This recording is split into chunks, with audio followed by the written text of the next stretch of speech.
Britain, France এবং Germany মধ্যপ্রাচ্যের শক্তিশালী দেশ ইরানের পারমাণবিক কর্মসূচিতে পুনরায় নিষেধাজ্ঞা আরোপের হুমকি দেওয়ার পর নতুন কৌশল অবলম্বন করছে তেহরান।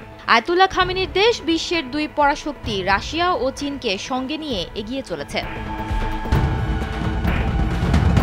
2015 সালে ইরানের সঙ্গে যৌথ সমন্বিত কর্মপরিকল্পনা চুক্তিতে যুক্তরাষ্ট্র, চীন ও রাশিয়ার পাশাপাশি এই 3 ইউরোপীয় দেশও স্বাক্ষর করেছিল।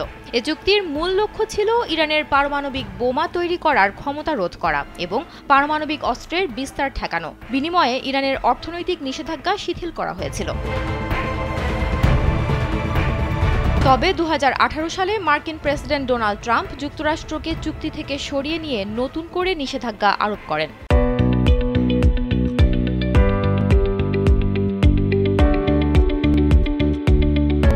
ইউরোপীয় দেশগুলো অর্থাৎ ব্রিটেন, ফ্রান্স এবং জার্মানি এখনও এই চুক্তিতে আছে। এরই মধ্যে চলতি বছরের জুন মাসে ইসরায়েল ইরানের পারমাণবিক স্থাপনায় অতর্কিত হামলা চালায়। যুক্তরাষ্ট্র এতে অংশ নেয়। আক্রমণের পর ইরান তেল আবিব ও মার্কিন সামরিক ঘাঁটিতে পাল্টা হামলা এবং আন্তর্জাতিক পরমাণু শক্তি সংস্থার সঙ্গে সব ধরনের সহযোগিতা স্থগিত করে।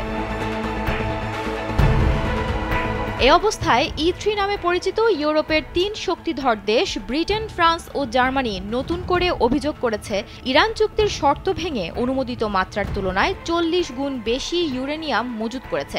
ইরান এই দাবি প্রত্যাখ্যান করার পরও গেল বুধবার জাতিসংঘ মহাসচিব আন্তোনিও গুতেরেসকে তারা চিঠি দিয়েছে। চিঠিতে তারা জানিয়েছে চলতি মাসে ইরানের সঙ্গে কূটনৈতিকভাবে সমস্যার সমাধান না হলে তারা তেহরানের ওপর নিষেধাজ্ঞা পুনর্বহাল করবে। এদিকে তেহরান টাইমসের প্রতিবেদনে বলা হয়েছে ইরানের পররাষ্ট্রমন্ত্রী আব্বাস আরাকচি জানিয়েছেন তারা এই নিষেধাজ্ঞা ঠেকানোর চেষ্টা করবেন। এজন্য চীন ও রাশিয়ার সঙ্গে কাজ করছেন তারা।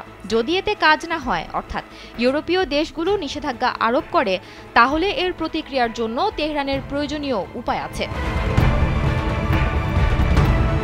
গেল বুধবার ফ্রান্সের পররাষ্ট্রমন্ত্রী জো নোয়েল বারো সামাজিক মাধ্যম এক্সে দেয়া এক পোস্টে বলেছেন ইরান যদি আন্তর্জাতিক নিয়মগুলো মেনে না চলে তাহলে ফ্রান্স, জার্মান ও ব্রিটেন আগস্টের শেষের দিকে অস্ত্র, পরমাণু সরঞ্জাম ও ব্যাংকিং খাতের ওপর কড়াকড়ি নিষেধাজ্ঞা জারি করবে, যা 10 বছর আগে তুলে নেওয়া হয়েছিল।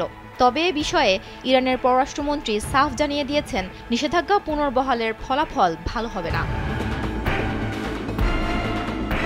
সুমনা মুস্তফা, কালবেলা।